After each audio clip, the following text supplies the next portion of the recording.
We had a guy, we've mentioned this guy on the show. I think he was like, I don't know, in the first couple of hundred episodes that we've done, Brian Frisk.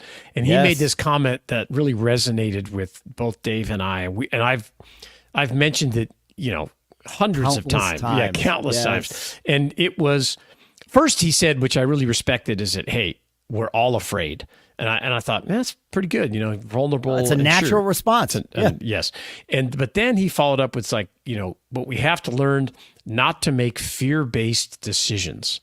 And I just remember thinking, man, that's such a powerful piece of advice. If you can stop yourself in the moment and be self-aware.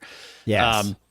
But you have a different take on it a little bit that maybe the counter to that. I heard myself say something this week, and what I said was, I'm concerned about that. And I sort of stopped and thought, okay, like, that's okay. Obviously, there are things that are going to go well, and there are things that are not going to go well. And it's like, it happens. But what I noticed was, as I said, I'm concerned about that, was like, all right, now let's come up with ways to address and avoid the scenario that might come to pass if we were to leave things on autopilot, for example, right? Sure. So that concern was a productive thing.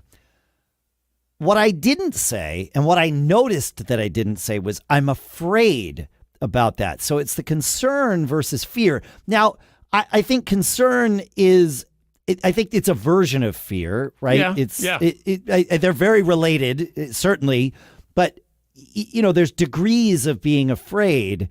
And the concern felt like a productive version of fear. I mean, fear is meant to protect us. It right? is, yes. Fear is meant to keep us from being eaten by a lion, right? Yeah. Like